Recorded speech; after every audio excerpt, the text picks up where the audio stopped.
to another episode. Hey everybody, it's Jeff. Welcome to another episode. Hey everybody, it's Jeff. Welcome to another episode of Stay Rad Wine Blog TV. Today things are a little bit different. I'm not really dealing with wine today, and also I'm doing more of like a science project over here. So let me tell you what happened. A while back, I was contacted by a company called Arctic Chill that makes these silicone ice ball chillers, and the concept here is that, you know, if you're really into cocktails, sometimes it's difficult when you spend all this time, buy all these fancy expensive ingredients, you make it perfectly, and then you add ice to the cocktail, and maybe the ice isn't visually appealing, and maybe that ice just melts way too quickly and it kind of waters down this drink that you don't want to pound right away. You want to take some time and enjoy it. So Arctic Chill makes these ice ball chillers. The idea is a ball of ice is going to have a lower surface area to volume ratio than a bunch of really small chunks of ice.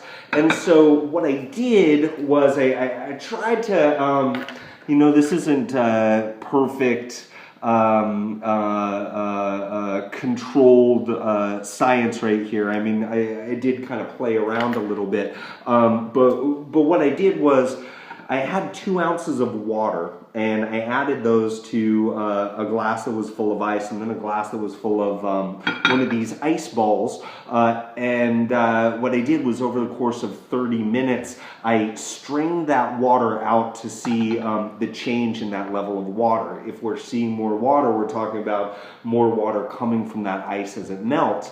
The concept is, you know, because there is a lower surface area to volume ratio with these ice balls, what they say is it takes longer for that ice to melt, so it's going to keep your drinks cooler for longer. You've got a better chance of enjoying that cocktail that you spent so much time making.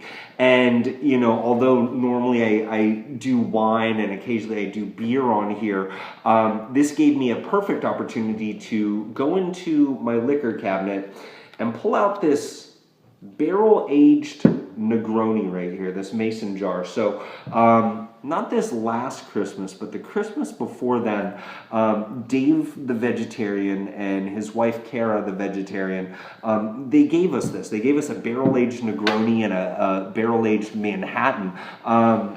You know, barrel aging cocktails has become a lot more popular. Again, if you're really into mixed drinks, it adds just another level of flavor to your cocktails. And so they ordered some oak from Mexico. So I'm not sure if it's American or European or Scandinavian or whatever oak. It could just be Mexican oak. But they ordered that up, just these really small barrels, and they aged these cocktails.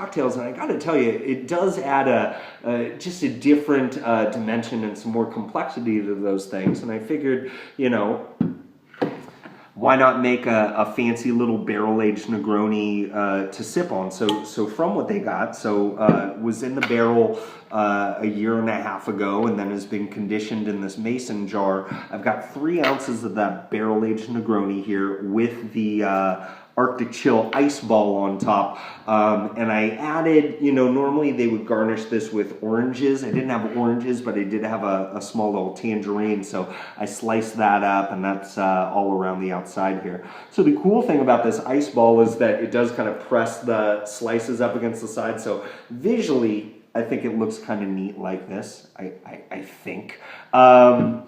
A Negroni itself is made up of probably my favorite spirit. There's gin, which I love. They use vermouth, but not the dry vermouth that you would see in a martini. They use that red, sweet vermouth that oftentimes is nice just to sit by the glass. And then there also are some bitters in here. I'm pretty sure Dave and Kara went to their Italian roots and use Campari here, which is another very popular kind of sipping beverage. Now, normally you would think of a Negroni as being like an aperitif, something that you would have before the meal.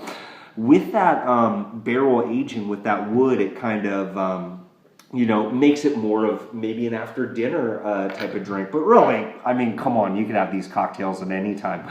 Now, before I get into the cocktail, well, you know what? I'll get into the cocktail first, and then I'll talk to you about the results of my little experiment right here, okay? So let's try it. I did a little twist of the rind right there. The Negroni is definitely cold, right? And this is an ice ball. You know, I just broke this one out like 5 minutes ago, but you can see the integrity of these ice balls. This is well over a half an hour later, and it's still taking up quite a bit of space in that glass. So you are seeing that for a long time. You can definitely taste the gin and the herbs that are going along with that gin, the juniper berries and whatever spices that were used in that particular gin. Next, what I'm really getting is this sweet flavor from that oak. Like it's very much a American oak-esque. And it's nice. It's not like over the top oak. It just gives it this different dimension, this really spicy type of dimension. There is a little bit of sweetness from that sweet red vermouth, and also the bitters from that Campari are definitely there. I mean, this is really, just a nice marriage in a glass. And if you're not one who often drinks Negronis, or if you've never had a Negroni, or if you've never heard of a Negroni, why not order it up? And honestly, if you're at a place that doesn't know what a Negroni is, turn around, walk out the door, and go somewhere else, because they could make it. Now, as far as the experiment right here, what I found was this. After the first 10 minutes, and I added 2 ounces of water to each of these, and again, just ice cubes from my freezer, from the automatic ice cube maker, and then the Arctic Chill ice ball right here. After the first 10 minutes, the water levels really didn't change. They both measured out at 2 ounces again, or around 2 ounces, so we didn't see much of a change there. After 20 minutes, from the Arctic Chill ice ball, the level went up to right around 2¼ ounces. And I'm saying around that because, I'm just using this Pyrex measuring cup right here. So not the most accurate. It's really about, or the most precise, it's really about relative measurements. And I'll just wave this at you. You ever use these strainers? This is the only time I've ever used it. All right, I guess if you're frying food, right? So after that 20 minutes, this guy went up to about 2¼ ounces. This guy went up to about 2¾ ounces of water. So, I mean, we are seeing a significance in terms of over a ½ an ounce more of water was added to this glass after 20 minutes. After 30, what I was seeing was this guy caught up. The ice ball measured out at just under 3 ounces of water. And when I looked at these ice cubes right here, it was just a little bit over 3 ounces of water.